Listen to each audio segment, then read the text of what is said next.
What is up, watch friends? Welcome to Talking Timepieces with Tony. I'm Tony. It's Friday. I hope everyone had a great week, and it's Halloween today. So my favorite holiday, I love Halloween. I always love Halloween. I just love the time of year and just everything about Halloween. So I hope you guys have a great Halloween if you celebrate Halloween. Trick-or-treating with the kids, whatever you do, awesome. Today I'm wearing my Cartier Santos Dumont. Love this watch. Um, and then real quick, I wanted to say, in my last video I did on the Raymond Wow, the new Heritage Toccata, I did make a mistake. I did say that the Patek Golden Ellipse was designed by Gerald Genta, which was not correct. It's John Daniel Rubelli who actually designed it. So it was an error on my part. It was just I was winging the video, which I wing all my videos anyway, but which was designed in 1968. So apologies for that, for the confusion there. But I know that sometimes it happens. It just does. We have a lot of great questions today, and I hope you all like and subscribe to my channel. It helps me more than you know. I really appreciate it. And so let's just get into it. We do have a lot of really great questions this week. So let's start with Oscar Lopez. What's up, Oscar Lopez? I hope you're doing well and your family as well. And thank you for all the pieces of art that you've purchased from me. I really appreciate it, and I hope you love them. So thank you. Your question. Hi, Tony. What is that piece of art on your wall that looks like a melting watch? It reminds me of the Cartier Crash. Why is the Cartier Crash so expensive? I think it's a lot more expensive on the secondary market. If you could talk a little bit about the Cartier Crash on your next Q&A, thanks. Have a great weekend. Cheers. Yeah, thank you, man. You're talking about that piece right there. That is actually a Salvador Dali print, the melting clock. Cartier Crash comes in different variations, and for one, it's an off-catalog piece. You can't just go in and buy the watch. But the inception of the Cartier Crash was 1967, and the rumor is that it was someone was wearing it and got into a car accident, and the watch melted. Somehow Cartier got a hold of that, and then they made the watch based off of the melting metal, which I don't believe that whatsoever, but that's the whole thing behind it. The Cartier Crash is it's massively sought after. That's one of the things too. Now it's the London Cartier there's Cartier Crash London. That's the most sought after and the most expensive. Then you have the Cartier Crash Paris, which was basically a reissue of the Cartier Crash London. And then now Cartier are just making them in very limited quantities. So the fact that they're extremely limited, extremely rare, and if you can get a London Crash, that's but you're looking at, this is money that is ridiculous money. Do I like it? I like it, but I wouldn't ever buy one if I had the chance. I think if it would just be more of a hype thing, knowing that you have it just to have it. But I love Cartier, one of my favorite brands. But yeah, that's the thing with Cartier Crash. They're just really sought after, and a lot of celebrities wear them, and they're just super hyped. So hope that answers your question, man. Appreciate it. Mustache 2069.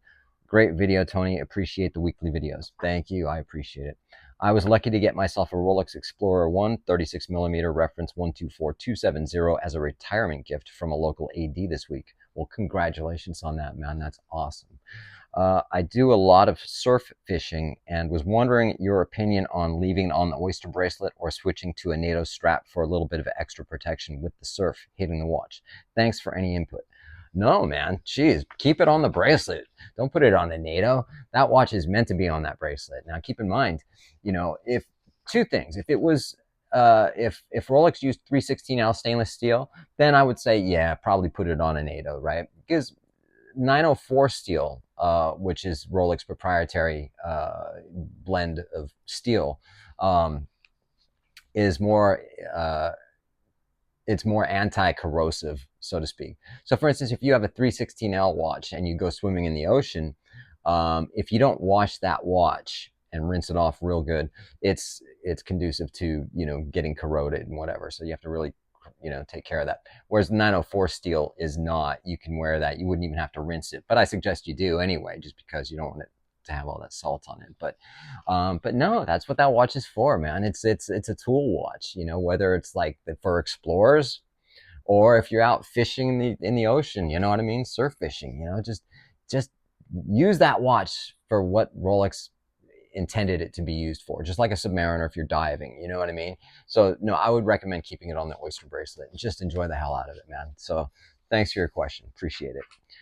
UMQ5147. I have a new day date Onyx 40 millimeter. Now I'm thinking of buying a yellow gold day date with a gold face. I think it's a little loud, so I'm thinking of buying a 36 millimeter. Your thoughts on the size difference? Well, yeah, you're talking about the champagne dial. That's the most classic of the day dates, Rolex day dates. As far as the yellow gold with the champagne dial. 36 millimeter is the most classic as well.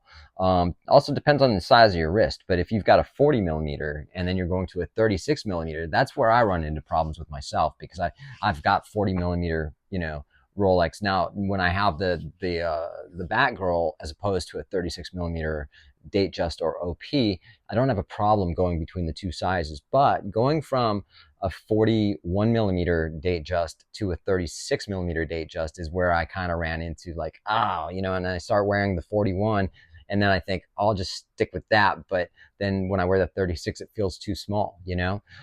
But it, you know, again, whatever size your wrist is and whatever your preference, but yeah, 36 is going to be a little bit more toned down. And yeah, I definitely recommend getting a 36, no matter really what size your wrist is, but you know, you'll figure it out. All right, thanks, man. Appreciate it. Jamal Park, and is it Parker? I don't know. It cuts off, man. Hey, Tony, hope you're well and keep up the great content. Thank you, man. Question. What is your opinion on the Girard Perregaux Laureato? Do you see it achieving the same status, hype of the Nautilus Royal Oak in the long term, say 10 to 15 years from now, once people start to realize the value proposition, or do you think it will always be an underrated niche choice? Recently picked up a 38 millimeter copper dial Laureato pre-owned and loving it. Keen to hear your thoughts. And first and foremost, congrats on that, man. I love the Girard Perregaux Laureato, and I love the copper dial. That's the one I would buy, you know. And I've looked at that watch a bunch of times, and yeah, I do love it. I think it's a great brand. I think Girard Perregaux, you know, are just, you know, it's a great house, you know, make great watches. Do I think it's going to achieve the same status of the Nautilus Royal Oak? Not even close, man. Nope. No. I mean, it's been done. You know what I mean? We already know the staple of it is basically, you know, the Nautilus and the Royal Oak. The Laureato is never just going to, it's just not going to hit there. You know what I mean? I mean, who knows what's going to happen in 10 to 15 years, but I doubt it, you know? Just enjoy it and love it, you know, because that watch, I would rather have that watch over any one of those two watches, the AP, especially the AP. Nautilus, I don't know, that'd be a close one, but yeah, enjoy it. It's a great watch, man. Sean Miller. Hey, Sean, how you doing, man? Mr. Tony, happy Friday. Happy Friday. Happy Halloween. Being a creature of LA, have you ever attended a classic Hugh Hefner Playboy mansion party? If so, do you have any fun stories to share? Yes, I have. And fun stories, not really. I, for the most part, never hung around. You know, I had several friends that were in the magazine, and you know, long story. I don't really like that side of entertainment industry, whatever you want to call it. I just find it like there's a lot of shady people in that industry, a lot of shady dudes. I find it just, I don't know. I was helping out some of my friends who were in the magazine to, you know, whether I had to drive them somewhere or whatever. Not that I was a driver. It's just I just specifically, just was friends with some of these people. And I most of the time, if I went to the mansion, I wouldn't even stay. I'd like drop my friend off and go, you have a good time, and catch you later. And I just go home, and that's it. Have I been to some of the parties where I've stayed? Yeah. Did I have fun? It was all right. But, you know, I don't know. It's not my scene, man. Just never really was. So, but thanks for your question, dude. Freddles 2. Tony, I'm a personal trainer by trade and use a Breitling Endurance Pro, but I burned through the battery using the chronograph. So looking for a robust automatic manual wind chronograph that'll stand up the rigors of the gym. Speedy or something else? Help, I'm stuck. Yeah, man. If you want automatic, I think I would go with the Speedy. Look, here's the thing. My little sister used to be a Speedy fanatic, and she's told me some of the problems that she's had with hers. It's a manual wind as well, so you're not looking at the automatic. And also depends if you get the one with a Hesalite crystal, which wouldn't hold up anyway if you banged it. It would just scratch and break. But no, and here I am with my Zenith thing. But go, man, go with a Zenith Chronomaster Sport. Watch is aesthetically beautiful, has the El Primero movement, which was obviously Rolex used that in the Daytona. And it's just a very robust watch. It's, like I said, cool aesthetic. And it's the only watch that can get away with kind of looking like a Daytona because of the connection with Rolex and that El Primero movement. El Primero movement is sick.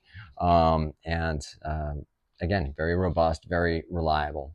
So that's what I would go with. Best of luck. Let me know what you do. Sooner SJB. Hi Tony, I recently sold my 2012 Rolex Sub 16610 to a friend that wanted it as a first Rolex. Considering replacing it with either a Tudor Pelagos or an Omega Seamaster. Would you choose either of these over another Submariner, given the price difference? Your thoughts are appreciated. Thanks, man. Would I choose one over the other because of the price? No, because if I had the money, I would always go back to the Sub. You know, if money was tight and you wanted to get something kind of an alternative, then, I mean, the Pelagos is going to be your closest because it's obviously related to Rolex, right? I don't really like the Tudor Pelagos. It's a little bit, I don't know, I don't like it that much, but, plus you don't have the magnifier on the date, which I like. Some may not. But I would go with the S&P 300. I had that watch, the Omega S&P 300, and I had it with a white dial, and I had it on a rubber strap. I love that watch. So if I couldn't get another Sub, I would go with the Omega, not the Tudor. Best of luck, man. UMQ5147. Love your videos. Thanks, man. Question: which yellow gold Daytona would you buy? I'm on the list for an Oyster Flex with turquoise dial, but doubtful if I'll ever get the call. I'm not too sure if I love the new John Mayer green dial, and would love your opinion. Your question was what gold Daytona would I buy, and none. I wouldn't buy a gold Daytona. My personal opinion is I think they're ugly and it's too much gold. I wouldn't wear that. I would never wear it.